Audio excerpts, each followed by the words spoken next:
Before the launch of Marathon, gamers were made aware that there would be two endgame activities launching in the later half of March. The first would be a ranked mode, which immediately raised my eyebrow harder than Dwayne legally not allowed to lose fights in movies Johnson, and the second was Cryo Archive, a mysterious endgame map with undisclosed elements that would apparently feel somewhat close to a Destiny raid or dungeon. Both of those activities dropped last weekend, and I spent that entire weekend ignoring loved ones and Sunshine so I could feel out each one, and now I kind of have a lot to say about them. Before diving into each game type, let's talk about Bungie's interesting decision to make both Ranked Mode and Cryo Archive limited time game events that are only available to play on weekends. I don't really know how else to say it. I don't like it. Marathon's game director, Joseph Ziegler, whose Twitter PFP makes him look like he might be a really bad or really incredible breakdancer, put out a very long tweet going over the thought process behind that decision. We wanted to take some time to explain the initial decisions we've made around Cryo and Ranked with regards to weekend scheduling. It's important that Cryo and Ranked feel like an event you can schedule towards, grind up gear to do, etc. The loop of spend time grinding gear to spend it in Cryo or Ranked is reflected in this choice as a weekly cycle. In short, the goal of Marathon's gameplay loop is: Step 1, play normally during the week in order to stock up on gear. Step 2, when the weekend comes, spend that gear in either Ranked or Cryo Archive. Step 3, repeat. Don't get me wrong, it's not that I dislike the idea of an activity that only appears over the weekend. When Destiny 1 and 2 were at the height of their popularity, Trials was a really awesome endgame PvP activity that I looked forward to playing all week. Side note, I just made myself really sad by saying that. Gotta take a brief moment to mentally regather.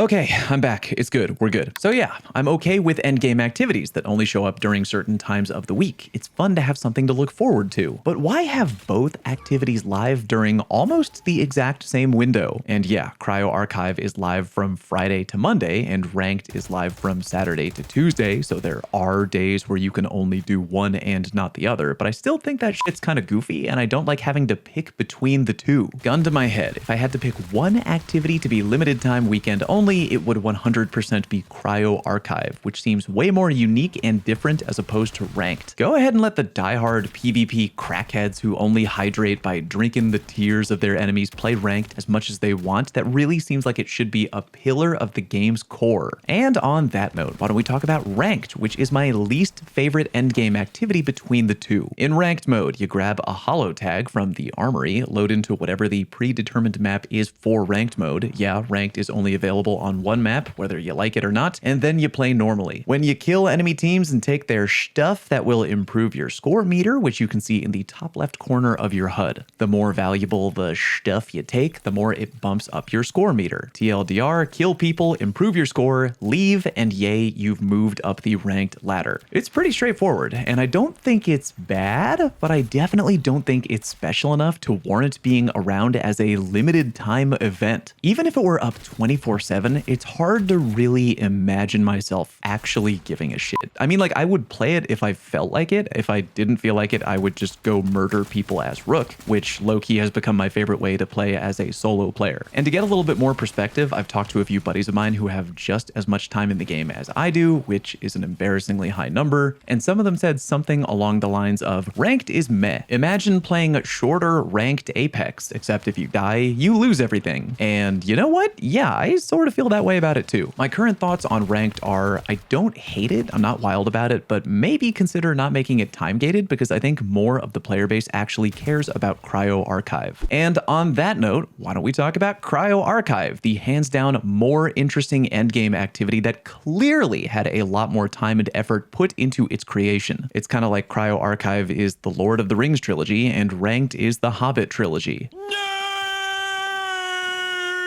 In Cryo Archive, you kind of have the option to play in one of two different ways. Way number one is the normal method of go in, kill other teams, take their insanely good gear, and then extract out of the match. And you know they're going to have really good gear because there's a minimum investment of a $5,000 loadout required for dropping into Cryo Archive at all. And because it's such a challenging map and activity, players go in like they're getting ready to fight in World War V. 3. Not to mention that the loot all over the map is high quality by default. Way number 2 of playing is on the PvE side. Basically, there are 7 different vaults across the entire Cryo Archive map. If you happen to have a key to any of those vaults, which you can acquire from high-level enemies playing Marathon normally, you can then bring that vault key into Cryo Archive with you, then take the steps needed to open that vault, aka gathering specific items scattered across the map. Then when you open and go into the vault, you solve a little in-game puzzle, nothing crazy at all, and then you get some pretty damn good loot, including a unique gold tier weapon, which there's apparently one different one in each vault. If you really want to go the distance, you can collect AI subroutines, which are items that have a chance to spawn in the loot room of each vault. When you've collected subroutines 1 through 6, which you don't have to do all in one run, thank God, you can then take additional steps within Cryo Archive to summon, reach, and fight the compiler, which is basically like a mini dungeon or raid boss from Destiny. Doing that was really fun, and I am a way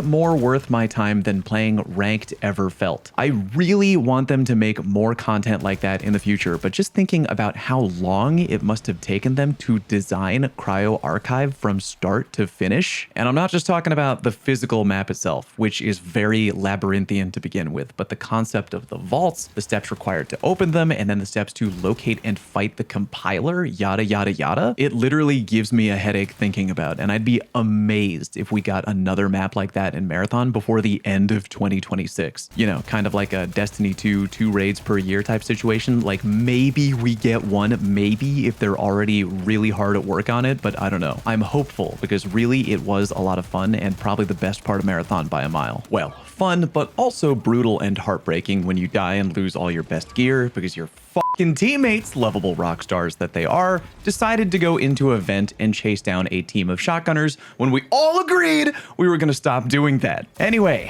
I only have 2 real critiques of Cryo Archive so far. One of them, the map itself, despite being really cool and intricate, it's also 90% close quarters. There are definitely some areas where a sniper can shine, but the vast majority of the combat on the map is all shotgun focused. And I know it's kind of ironic hearing that complaint from the guy who used to spend hours in Destiny private matches comparing shotgun one-hit kill ranges, but still, I definitely find it irritating that so much of the map is claustrophobically closed quarters to the point that bringing a shotgun is basically mandatory. And the other complaint is the fact that AI subroutines only had a chance of dropping after completing a vault. It felt really bad bringing in a vault key, which again we'd been hoarding all week just for Cryo Archive, unlocking a vault, which remember not only requires very specific items that you gotta go all over the map to get, but also that you don't get killed by the many other teams on the map who are all rocking their best goddamn gear, only to finish the vault and get to the loot room just to find that your RNG was bad and you didn't get an AI subroutine to drop. Thankfully, as I was literally writing the script for today's video, Jay Zigmeister announced that they are officially making it so that moving forward, there will be no more RNG for AI subroutines. They will be in the vault 100% of the time, which